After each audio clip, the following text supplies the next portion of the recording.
Okay, so yeah, if you open up the file, and I'm recording, right? Yep. It looks like this. I just ripped this from my student film, which was done in black and white. So don't. I just want to say the background, everything should be in color. I think all your characters are designed in color. So this is in black and white because I wasn't going to paint a whole thing for this because I'm lazy. But so just don't be thrown off by this. But if I just play this right now, it looks like this. So this is kind of example of what you could do, I guess, like a truck in. And again, I have a foreground element here. I have the midground, which is this whole layer here. And then the background element here for this assignment is just this kind of thing I separated out back here, okay? And if we look at my node view over here, this is typically how scenes are set up.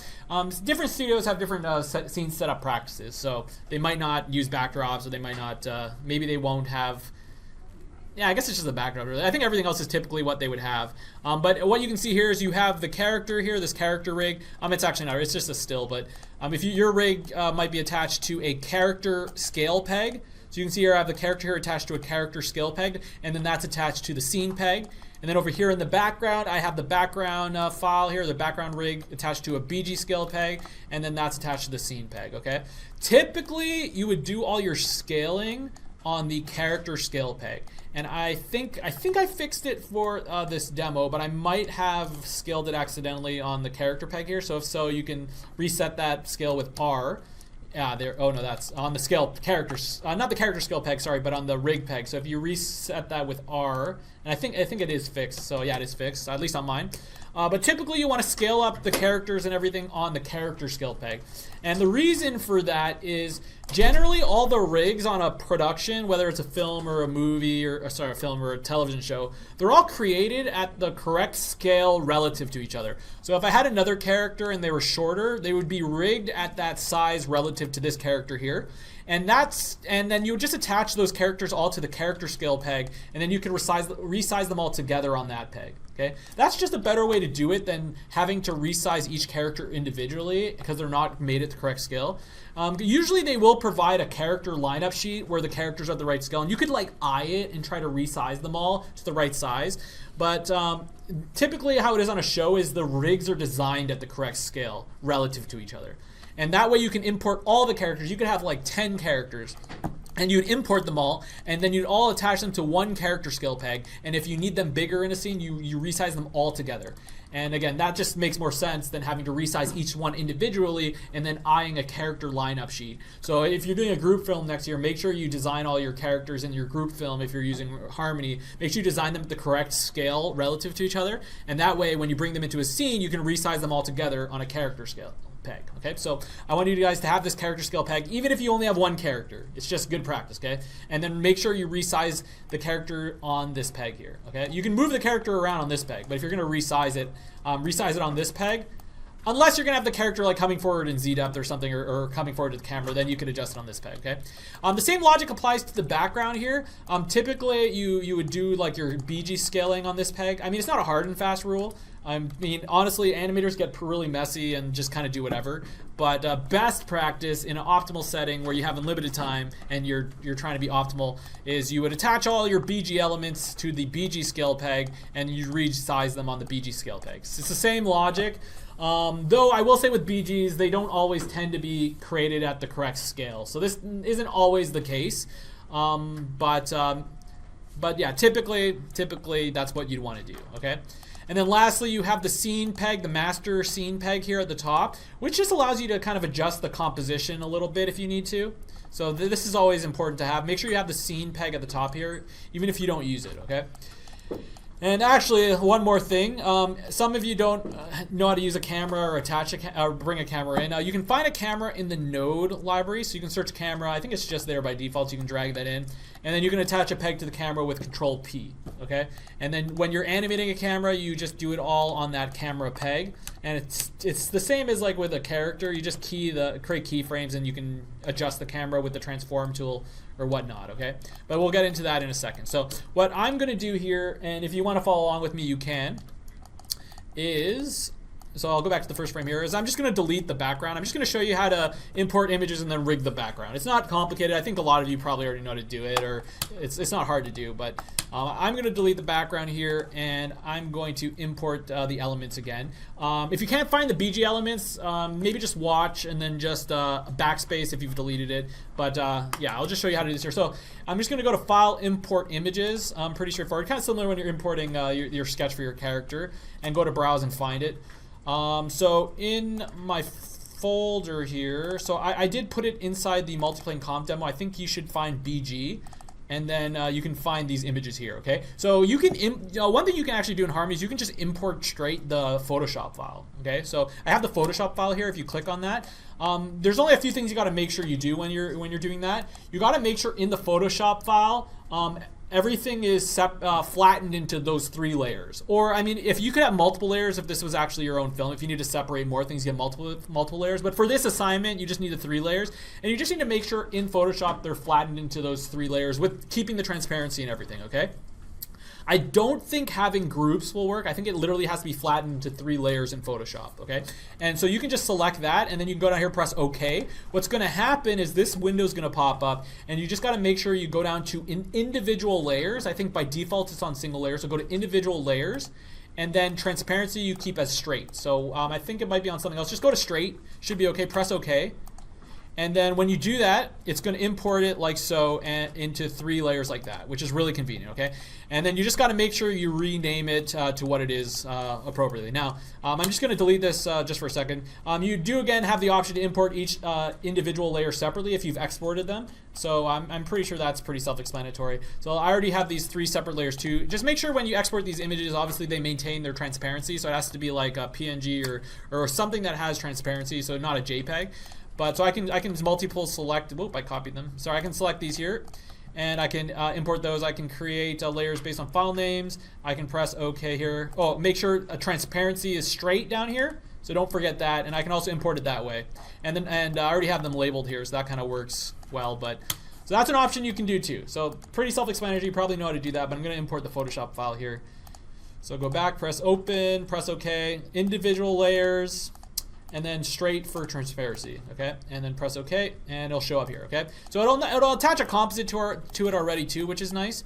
If your settings are correct, the composite should be passed through, which is what you want. Because sometimes you want to shift elements, actually you will need to for this assignment, shift elements forward and back in ZDepth. So you want it to be passed through. By the way, the scene composite down here can stay bitmap. So I think I accidentally have it on pass through, but this can stay bitmap because the final rendered image is flat. So you don't need to change this to pass through on your assignment. Just any other composite should be passed through, okay? So I'm just gonna go in here, I'm gonna label these appropriately. Typically you would probably label them whatever is that BG element, but for this assignment, if you want, you can just label it like background, foreground, midground, okay? So here I have this foreground element here, so I'll just name it FG.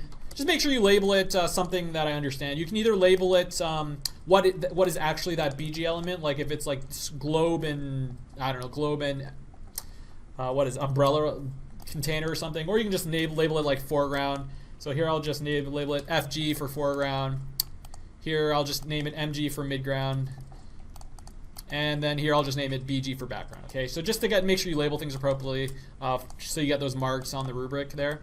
And then once I label it appropriately, I can attach a peg. I can use Control-Shift-P to attach individual peg to all of them. And you see they already have their name correctly because we named the drawing, so that's good.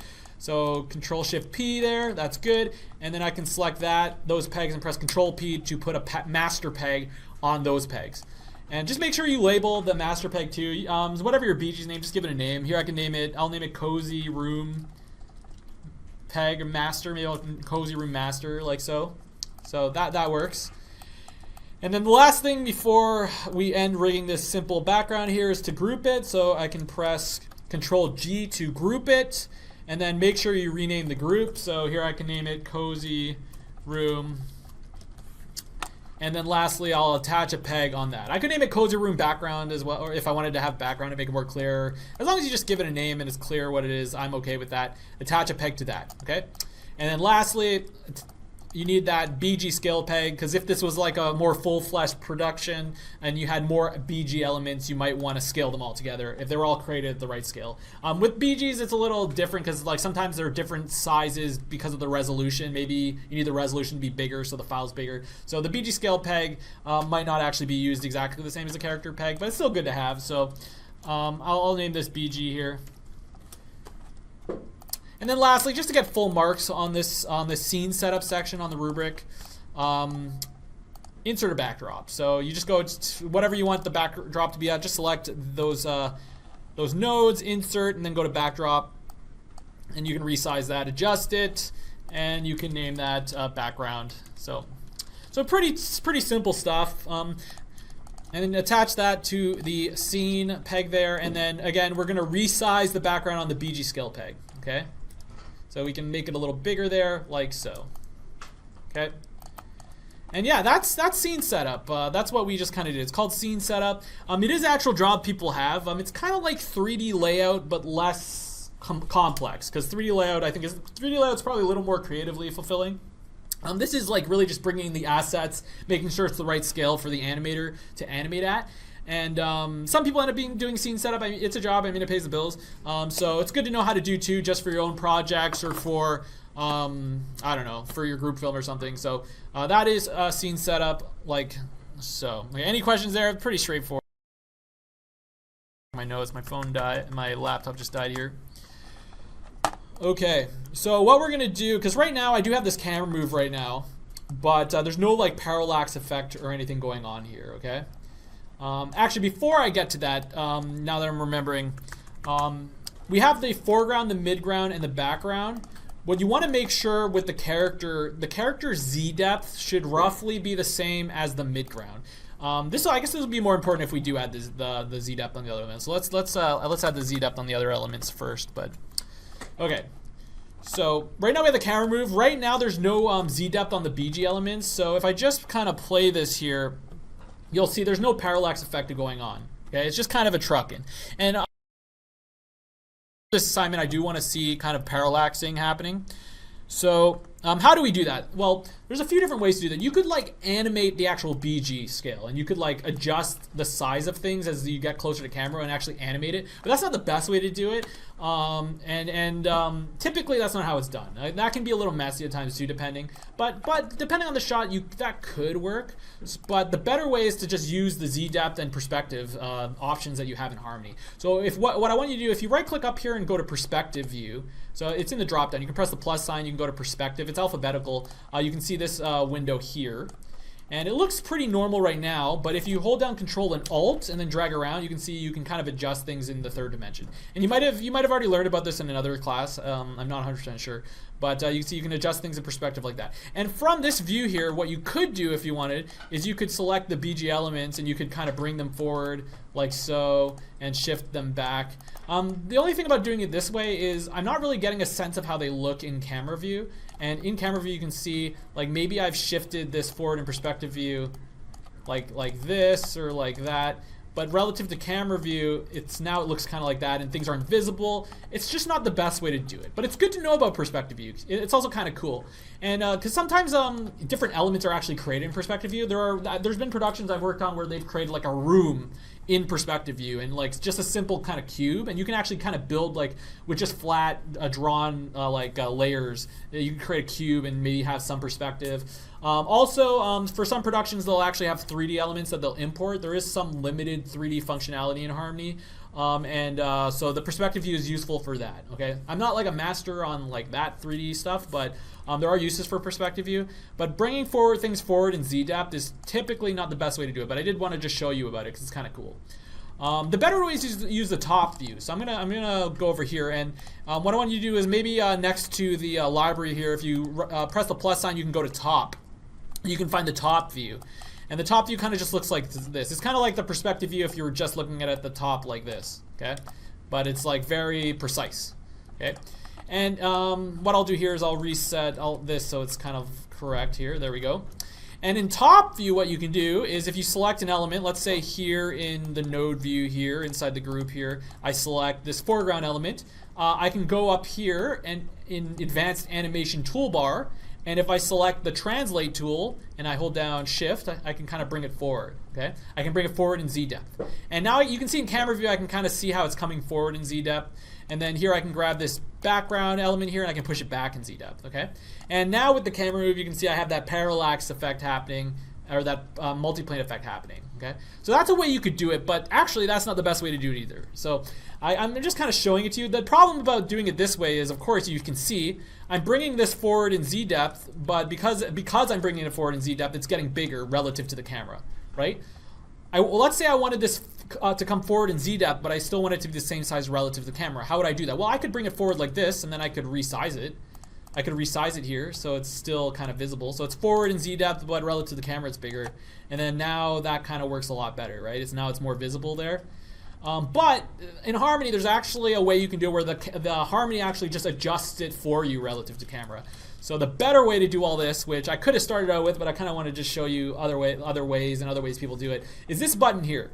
It's called Maintain Size, okay? So if you select the peg here, and then you go to Maintain Size in the Advanced Animation window here, what it'll do, it's kind of cool, is you can see here in top view, I'm bringing it forward in perspective, but it's maintaining its size relative to the camera view here, okay? Now what I'm going to do, just because you can see it's kind of drifting a little bit to the left there, is I'm just going to reset the camera move. So I'm just going to go to the camera move and press R and reset it, and then resize it, just so it's a little bit more obvious that it's maintaining its position, okay? So I just reset the camera move by pressing R on the peg, and then I just made the camera a little bit bigger there. Because I think I moved the camera left or right, which does make, when you use maintain size, it can make things shift around a little bit, which is fine, because you can fix it. But now if I go back here, and then I select the foreground peg here, and then I go to maintain size, you'll see it doesn't look like it's moving at all. I'm bringing it forward in Z depth, but relative to the camera in camera view, it's staying in the exact same place, which is pretty neat. In fact, if you look over here in the top view, you can see it is shrinking. Like, it is shrinking relative to the camera. So that's the best way to do this. So I can bring it forward a little bit. In fact, if we look at perspective view, if I go over to the perspective view and we take a look at what's actually happening, you'll see it's shrinking as it comes towards camera. So that's really cool. It's cool that they added this feature. It just makes it a lot easier to resize things and not resize things, bring it forward in Z depth, but not get bigger relative to the camera, okay? So that's the best way to do it, is just kind of bring it forward in Z depth here. I can then select the background element here, and I can push this back and do the same thing. So you see I'm bringing it forward now, or I can push it back, okay? Be careful how much you push things forward and back. I guess it depends how much parallaxing you want. If you want it to move a lot, obviously bring it really forward. So you might have to like trial and error and play around and see what you like. But I can bring that, I can push that back, and I can push the foreground element forward. And now if I play this here, it kind of looks like that. Okay, so that's kind of cool. You have a little bit of parallax happening there. Maybe I'll just adjust the position of the background here, foreground element a little bit, so it's a little bit not being showing the art being cut off there. But you can see that like so. Okay, now getting back to what I was kind of mentioning about the character, you want to avoid bringing the character too far forward relative to the midground, right? The midground is the ground plane that the character is standing on. And if you bring this, let's say you have the character here and you brought it, you used the maintain size here and you brought the character forward in perspective. So let's say I went on the character peg here, I went to maintain size, and I brought the character forward a lot, like that. Okay, it looks fine here, but now with the camera move, what you're going to notice is the feet are sliding. It looks like he's floating upwards, right? So just be careful. You do not want to bring the character forward in Z depth too much or at all relative to the midground. You want to keep them roughly the same Z depth as the midground they're standing on, okay? Now by default, when you set up the scene, the characters are in front of the background, so they're more left than the background element, so they should be in front. But then sometimes some rigs, if you ever are using more complex rigs too, they might have certain elements pushed back a little bit. So typically it's fine to maybe use Alt, the shortcut Alt, and bring it forward a little bit. That's not going to cause things to slide too much. So you see here I brought it 0.02 F forward, and you'll see it's not sliding around. So that's good. But if you're using maintain size or using top view and you bring it forward, you'll see it's come forward 3.309, and that's where you're going to see things sliding around. So if you're going to bring it forward a little bit in Z depth, maybe because it's maybe appearing behind something in the background, just use the shortcut Alt and forward. Or if you need to, what you can do is you can just type like 0.001 just to bring it forward a little bit. That'll work as well. But try to generally keep it relatively on the same Z depth as the midground so things aren't sliding around, okay? And as you can see here, for the camera move, I didn't put any animation on the background. I just have it keyed on that first frame. All this parallaxing is done because of the Z depth and the camera move itself. Okay, so any questions so far? Pretty straightforward. Maybe you already know about this, but that's how that's done. Okay, so now just getting into camera moves, and then the demo will be mostly done. The camera, you just create pegs on it, not pegs, sorry, keyframes on it, just like a standard peg. So here, if you wanted to play around with this, you could delete what I have, and you could create a keyframe at the beginning, you could create a keyframe later, and you could use the transform tool on the camera peg, and you could do whatever you want. You could, I don't know, you can move it, maybe it zooms in like that on his face. It's like a take or something. With the camera move, you do want easing on the camera move, so just be aware you don't want to use the frame drag method when you're doing your camera moves, okay? You want to just use the graph editor, okay? That's also because camera moves are typically on ones. So on the peg here, what I'm going to do is punch in a number here using settings for multiple parameters. And generally, I think like 33 or 44 are pretty good numbers. So I could put maybe a 33 ease into the second pose, 33 ease out from the first pose. And so I have an ease out and ease in here. I play that, it kind of looks like that. So kind of looks like that. That kind of works really well. I guess you could have it snapper if you want, so you can play around with it. But I think 33 tends to be pretty solid. Here I can do 50. That's a little bit more snappier if you really wanted it. So feel free to play around with that. But 33, 34 tends to be really good. Depending on what you want, you don't always need like an ease out from the first pose. Maybe it starts out just immediately trucking in. But I at least want the character to settle into its final position. So at the very least, have it ease into that second keyframe of the camera move. It is on the rubric, okay? But so you could have it ease out and ease in, but at the very least, have it ease into that second pose, okay? And so I have that here. So that's pretty straightforward, like so. Now, and this could have been a pan, it could have been a truck in, it can be whatever you want. What I did want to show you though is that you can use a 3D path peg and actually kind of get more crazy motion, okay? For this semester and last semester, I've talked about how you need to make sure all the pegs are set to separate. And the reason for that is the pegs being set to separate allows you to adjust that X, Y, and Z value on their own, and gives you a lot of flexibility on adjusting those separately on their own in the layer properties of that peg in the timeline, okay? 3D path, on the other hand, allows you to kind of adjust them all together on a single motion path. And that works really well for camera moves if you're going to do like a complex camera move. And it also works well for certain situations where you need like a prop to like maybe fly around in a very specific path of motion. It doesn't work well for like for a character, like rigging the character's arm or something, unless you like need the hand to like pop off and fly around in a nice path, like they're Buggy the Clown or something, okay? Otherwise, you wouldn't need that sort of situation, okay? So 3D, if you're just doing a simple camera move, you can keep it on separate, but if you want, and by default, your preferences should have it so every peg you add is on separate, so just make sure in your preferences, default separate position for pegs, for the most part, especially when you're rigging your background, you want that to be all on separate. But for the camera move, if you want to do this with me, what we can do is we can go here and we can click on 3D path. Now that will immediately kind of reset all the pegs that you added, not pegs, sorry, keyframes that you added to that peg. So just be aware, like even though there's keyframes there, they're not posed anymore. So I can rekey this here and here.